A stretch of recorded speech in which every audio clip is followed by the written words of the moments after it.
بسم اللہ الرحمن الرحیم۔ السلام علیکم پیارے دوستوں، آج کے اس ویڈیو میں ہم بات کرنے والے ہیں کہ اسرائیل فلسطینیوں کے اوپر اتنا زیادہ ظلم کیوں کرتا آ رہا ہے، ایسا کیا ہے فلسطین میں۔ تو آئیے دوستوں، ہم آپ کو یہودیوں کا کیا مقصد ہے بتانے کی کوشش کرتے ہیں۔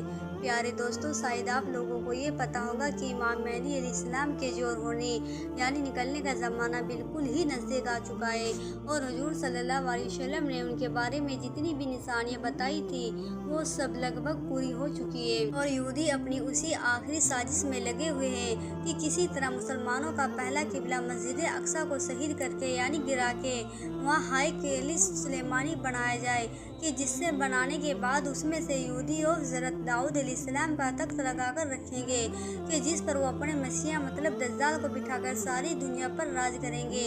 اسی لیے اسرائیل آج کل پورے فلسطین کو مٹانے پر لگا ہے، اور اسی جنگ کے دوران یہ ان کا خاص ٹارگٹ ہے کہ وہ مسجد اقصی کو گرا کر وہاں تھرڈ ٹیمپل یعنی ہیکل سلیمانی کو وہاں بنایا جائے۔ اس کے پیچھے کی پوری پلاننگ 1897 میں ہی یہودیوں نے ایک نقشہ بنا کر لی تھی، اور آج وہ اپنی اسی پلاننگ کو پورا کرنے جا رہے ہیں۔ یہودیوں کا ماننا ہے کہ جب تک ہم اپنا ہیکل سلیمانی کو نہیں بنائیں گے، جب تک ہمارا مسیح دجال نہیں آئے گا، اور اس کے بغیر ہم اس دنیا پر راج نہیں کر سکتے۔ آج سے 100 سال پہلے جب ہٹلر نے انہی اسرائیلی یہودیوں کو چن چن کر مارنا شروع کیا تھا، تو یہ اسرائیلی لوگ بچا کر ایک ناؤ میں سوار ہوئے تھے، اور اپنی ناؤ پر لکھا ہوا تھا کہ اے لوگوں، ہماری آخری امید مت توڑنا۔ اس وقت سبھی دیشوں نے ہٹلر کے ڈر سے ان اسرائیلیوں کو اپنے پاس جگہ دینے سے صاف صاف انکار کر دیا تھا۔ لیکن آخر میں جب یہ یہودی ہی فلسطین پہنچے تو فلسطین مسلمانوں نے ان پر ترس کھایا اور اپنے یہاں رہنے کی چھوٹی سی جگہ دے دی۔ لیکن اس کے بعد ان اسرائیلی لوگوں نے وہی کام کیا جو انہوں نے انڈیا میں کیا تھا، کہ جس قوم میں انہیں اپنے گھر میں رہنے کی جگہ دی، یہ انہی کو آپس میں لڑا کر اس کے ملک پر ناجائز قبضہ کرنے لگے۔ جیسے ان لوگوں نے پورے ہندوستان پر قبضہ کر کے کروڑوں ہندوستانیوں پر صدیوں تک ظلم ڈھایا، ایسے ہی یہودی 1946 کے بعد فلسطین پر قبضہ جما کر وہاں کے مسلمانوں پر ظلم کے پہاڑ توڑتے آئے ہیں، اور اب تک ان لوگوں نے لاکھوں فلسطینیوں کو اب تک مار ڈالا ہے۔ پیارے دوستوں، مسلم دیش آج جیسے خاموش ہو کر بیٹھے ہیں، صرف باتوں کے علاوہ ان کے پاس کچھ نہیں۔ دن رات یہ لوگ فلسطین لوگوں کا خون بہتا ہوا دیکھ رہے ہیں، لیکن ان کی کوئی مدد نہیں کر رہا۔ لگتا ہے ایسے حالات آگے بھی رہیں گے، یہاں تک کہ امام مہدی علیہ السلام ظاہر ہوں گے، اور کافر وہ مسلمانوں کی ایک بڑی تعداد یعنی بھیڑ کو لے کر یہودیوں سے جنگ لڑیں گے۔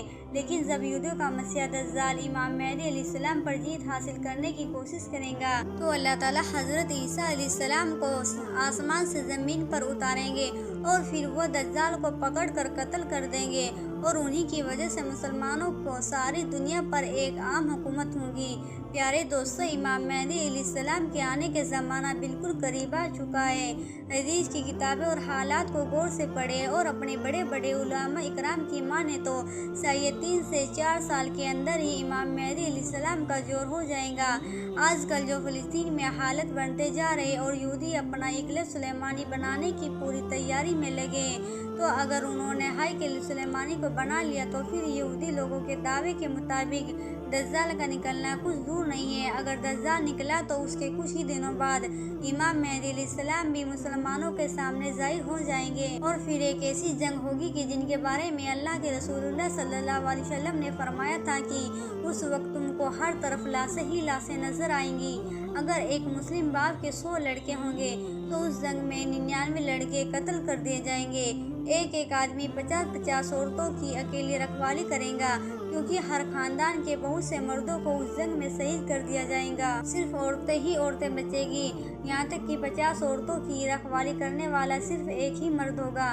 حضور صلی اللہ علیہ وسلم کا فرمان ہے کہ اے لوگوں، جب دجال آئے گا تو اس وقت تم سب خراسان سے کالے جھنڈے نکالنے کا انتظار کرنا۔ یاد رکھنا، اس وقت میری اولادوں میں سے ایک انسان پیدا ہوگا کہ جس کا نام میرے نام پر محمد ہوگا، اس کے باپ کا نام عبداللہ ہوگا، اور اس کی ماں کا نام آمینہ ہوگا۔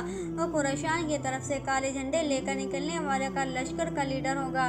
तुम सब उसका इंतजार करना, वो दज्जाल से जंग लड़ेगा। दोस्तों, ये इशारा इमाम मेहदी अलैहिस्सलाम की तरफ है। इमाम मेहदी अलैहिस्सलाम जिस वक्त दज्जाल से पहली जंग लड़ रहे होंगे, उसी वक्त हजरत ईसा अलैहिस्सलाम दो फरिश्तों के कंधों पर अपना हाथ रखकर दमिश्क के जमा मस्जिद के एक मीनार पर नाजिर होंगे और फिर दज्जाल को ढूंढ कर उसे कत्ल करेंगे। प्यारे दोस्तों, इमाम मेहदी अलैहिस्सलाम को खुद नहीं पता होगा कि मैं वही मेहदी हूँ जिनके बारे में अल्लाह के रसूलुल्लाह सल्लल्लाहु अलैहि वसल्लम ने फरमाया था कि उस मुसीबत के वक्त में वही इंसान तमाम मुसलमानों को काफिरों के जुल्म से बचाएगा। इसीलिए अल्लाह के रसूलुल्लाह सल्लल्लाहु अलैहि वसल्लम ने इमाम मेहदी अलैहिस्सलाम का एक निशानी बयान कर दी है कि उनका चेहरा कैसा होगा, उनकी दाढ़ी कैसी होगी, उनका बाप का नाम क्या होगा, उनकी माँ का नाम क्या होगा। और जिस वक्त 40 मुल्कों के उलमा इकराम मेहदी अलैहिस्सलाम को ढूंढने निकलेंगे तो उस वक्त का काबा तवाफ कर रहे होंगे। उनकी उम्र भी तब तक 40 साल हो चुकी होगी, जैसे कि अल्लाह के रसूलुल्लाह सल्लल्लाहु अलैहि वसल्लम के पास 40 साल की उम्र में पहली वही आई थी और तभी आपने अपनी नबूवत का ऐलान फरमाया था। हदीस में जो आता है कि इमाम मेहदी अलैहिस्सलाम खुराशान के काले झंडे वाली लश्कर के साथ निकलेंगे और सबसे पहली जंग दज्जाल से लड़ेंगे। कि दज्जाल पहले निकलेगा और इमाम मेहदी अलैहिस्सलाम का जोर उसके बाद होगा। दज्जाल जैसे ही निकलेगा तो वो सबसे पहले पूरी दुनिया का खाना पीना अपने कंट्रोल में कर लेगा और लोगों को एक एक दाने के लिए तरसा देगा। अब जो लोग दज्जाल को अपना खुदा मान लेगा तो वो उसे पानी खाना सब कुछ देगा, लेकिन जो उसका इनकार करेगा तो वो उसे भूख और प्यास से तड़पा देगा, तो वो उसे भूख और प्यास में तड़पता छोड़ देगा। यहाँ तक की रिवायतों से मालूम होता है कि जिस वक्त दज्जाल आएगा तो उस वक्त लोग 2-2, 3-3 महीने के भूखे प्यासे होंगे और भूख और प्यास इतनी तेज लगी होगी कि वो जमीन को चाट रहे होंगे। इमाम मेहदी अलैहिस्सलाम धीरे धीरे इलाकों पर, लेकिन दज्जाल उनके लश्कर से दूर भागेगा। एक सुबह दमिश्क की जमा मस्जिद में इमाम मेहदी अलैहिस्सलाम फजर की नमाज पढ़ने जा रहे होंगे कि अचानक उसी वक्त एक जोर की आवाज़ गूंजेगी तो सभी मुसलमान डर कर बाहर निकल आएंगे और आसमान की तरफ देखने लगेंगे तो उन्हें एक सफ़ेद बादल धीरे धीरे ज़मीन की तरफ उतरता हुआ नजर आएगा। और फिर अचानक सभी मुसलमान अपनी आंखों से हजरत ईसा अलैहिस्सलाम को दो फरिश्तों के कंधों पर हाथ रखे दमिश्क के जमा मस्जिद के एक बड़े मीनारे पर उतरते नजर आएंगे।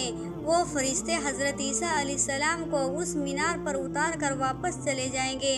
अब दुनिया में आने के बाद हजरत ईसा अलैहिस्सलाम भी साजो सामान, इसीलिए हजरत ईसा अलैहिस्सलाम इशारा करेंगे कि सीढ़ी लेकर आओ ताकि मैं इस मीनारे से नीचे उतर सकूं। तो जल्दी से सीढ़ी का इंतज़ाम किया जाएगा और फिर हजरत ईसा अलैहिस्सलाम मीनारे से उतरकर मस्जिद में तशरीफ़ लाएंगे। तो इमाम मेहदी अलैहिस्सलाम हजरत ईसा अलैहिस्सलाम से कहेंगे कि आप फजर की नमाज पढ़ा दीजिए, लेकिन हजरत ईसा अलैहिस्सलाम जवाब देंगे कि नहीं, इस उम्मत का एक एक बंदा इमाम है, इसीलिए नमाज आप ही पढ़ाओ। और फिर इमाम मेहदी अलैहिस्सलाम आगे बढ़कर फजर की नमाज पढ़ाएंगे।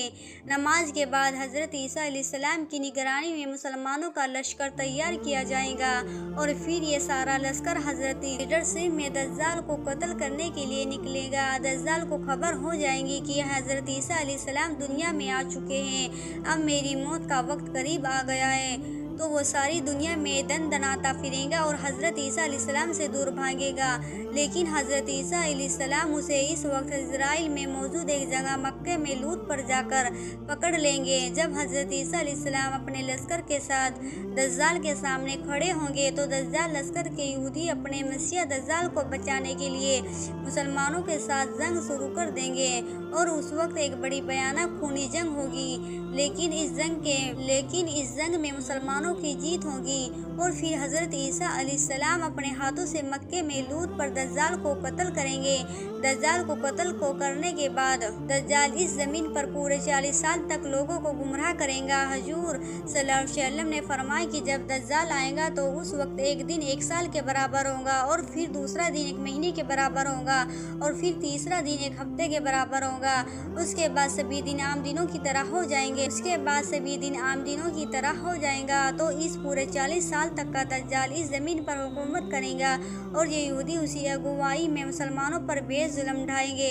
लेकिन आखिर में हजरत ईसा अलैहिस्सलाम आकर दज्जाल का खात्मा करेंगे और हज़रत ईसा अलैहिस्सलाम उसके बाद 7 सालों तक ज़मीन पर मुसलमानों के खलीफा बनकर हुकूमत करेंगे और उन 7 सालों में इस कदर अल्लाह की तरफ से बरकतें होंगी कि रिवायतों में आता है कि एक सेब 10 लोगों का पेट भरने के लिए काफ़ी होगा। एक बकरी का गोश्त पूरे शहर के लिए काफ़ी हो जाएगा और हर तरफ फल और खेती की पैदावार बढ़ जाएंगी। दोस्तों, आजकल के हालात देखते हुए लगता नहीं कि अब वो वक्त दूर बचा है, क्योंकि हज़रत मेहदी अलैहिस्सलाम, हज़रत ईसा अलैहिस्सलाम व दज्जाल के निकलने के बारे में हुजूर सल्लल्लाहु अलैहि वसल्लम जितनी भी निशानियाँ बताई थी वो सब पूरी होती नजर आ रही है। यहूदी दिन रात इसी कोशिश में है कि वो किसी तरह कले सुलेमानी को बना के अपनी असली खुद दज्जाल को इस दुनिया में ला सके। इसलिए आजकल इजराइल पूरे फ़लस्तीन को ख़त्म करने के लिए अपनी पूरी ताकत झोंक दे रहा है। जैसे कि आप लोगों ने खबरों में देखा होगा और सुना भी होगा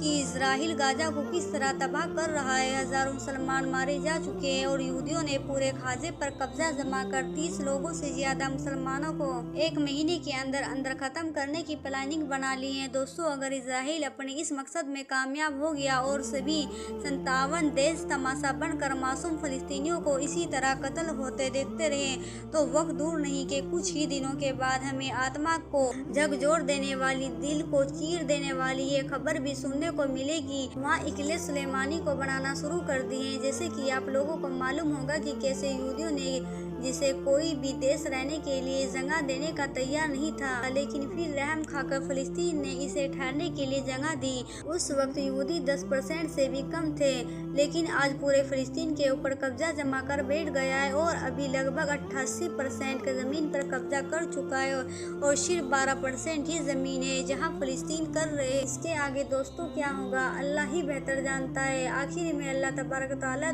से दुआ है कि अल्लाह तबारक व तआला फ़लस्तीन मुसलमानों की और मस्जिद अक्सा की भी मदद फरमाए और इस 57 मुस्लिम देशों को हिदायत दे। आमीन या रब्बुल आलमीन। तो दोस्तों, आज के लिए बस इतना ही। इंशाअल्लाह मिलेंगे अगली वीडियो में। तब तक के लिए अस्सलाम वालेकुम, अल्लाह हाफिज़।